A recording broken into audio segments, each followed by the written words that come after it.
സുബ്ഹാനല്ലാഹ് തവസ്സുലും ഇസ്തിഗാസയും ചെയ്താൽ അവൻ മുശ്രിക്കാണ്, കാഫിറാണെന്ന് പറഞ്ഞിട്ട് മുഖ്യധാരാ മുസ്ലിമീങ്ങളെ ഇസ്ലാമിന്റെ പുറത്തുള്ള കാഫിറാണ് എന്ന് പറയുന്നത് പുത്തനാശയമാണ്.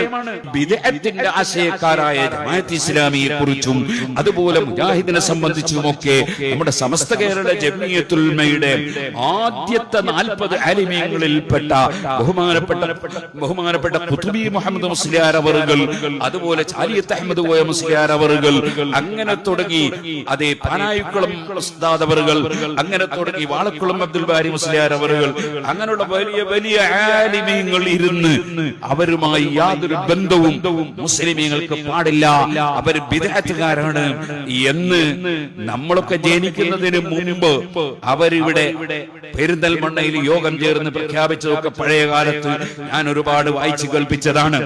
എന്നാൽ ഇപ്പൊ വായിക്കുന്നത് മുഹീദ്ദീൻ ശൈഖ് റളിയല്ലാഹു അൻഹു പറഞ്ഞതാണ്.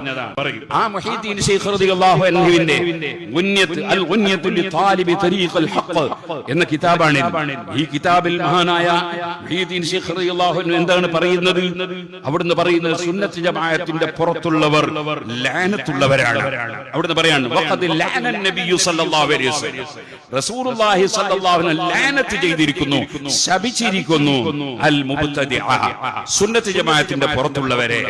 ഖാല സല്ലല്ലാഹു അലൈഹി വസല്ലം, റസൂലുള്ളാഹി സ്വല്ലല്ലാഹു അലൈഹി വസല്ലം പറഞ്ഞിരിക്കുന്നു, മൻ അഹ്ദസ ഹദസൻ, വല്ലവനും ഒരു പുത്തനാശയക്കാരനായാൽ, അതേ റസൂലുള്ളാഹിന്റെ ശരീരം ജീർണിച്ച് നശിച്ചു എന്ന് പറഞ്ഞാൽ, മുഹമ്മദ് നബി സ്വല്ലല്ലാഹു അലൈഹി വസല്ലം നിങ്ങൾ മറ്റുള്ള മനുഷ്യരെ പോലെ ഒരു മനുഷ്യൻ മാത്രമായിരുന്നു എന്ന് പറഞ്ഞാൽ, അതേ നബി സ്വല്ലല്ലാഹുവിന്റെ മഹത്വം അതേ ഇല്ലാതെയാക്കി സംസാരിച്ചാൽ, അല്ലാഹുവിന്റെ റസൂൽ വളരെ വ്യക്തമായി അതേ അവിടുത്തെ ഹദീസിൽ തങ്ങന്മാരെ അഹ്ലു ബൈത്തിനെ സ്നേഹിക്കണമെന്നും ബഹുമാനിക്കണമെന്നും പഠിപ്പിച്ചപ്പോ നബി തങ്ങളുടെ മകനാണെന്ന് മകളെ സംബന്ധിച്ച് അല്ലാഹുവിന്റെ റസൂൽ എന്ന് പറഞ്ഞത് ഇമാം ബുഖാരി റിപ്പോർട്ട് ചെയ്തപ്പോ, ഇനിയും നിങ്ങൾ നോക്കൂ, നബി സല്ലല്ലാഹു അലൈഹി വസല്ലം എത്ര ഹദീസുകളിൽ പറഞ്ഞു.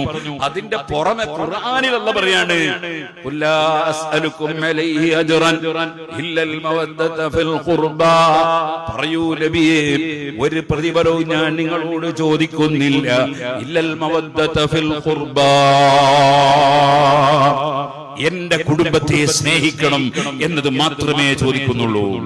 ഇങ്ങനെ ഖുർആൻ തന്നെ പഠിപ്പിക്കുമ്പോ അതൊക്കെ ഉച്ച നീചത്വമാണ് എന്ന് യാതൊരു മടിയും കൂടാതെ എഴുതിയ പ്രബോധനത്തിന്റെ ആളുകളായ ജമാഅത്ത് ഇസ്ലാമി, ആ ജമാഅത്ത് ഇസ്ലാമിക്കാർ എങ്ങനെ തങ്ങന്മാരെ ഉദ്ഘാടനത്തിന് കൊണ്ടുപോകുന്നത്, എങ്ങനെ അവർ തങ്ങന്മാരെന്ന് പറഞ്ഞിട്ട് ആളുകളെ മുന്നിൽ പ്രചരിപ്പിക്കുന്നത്, അത് ഉച്ച നീചത്വമാണെന്നല്ലേ ആ ജമാഅത്ത് ഇസ്ലാമിയുടെ ആശയം.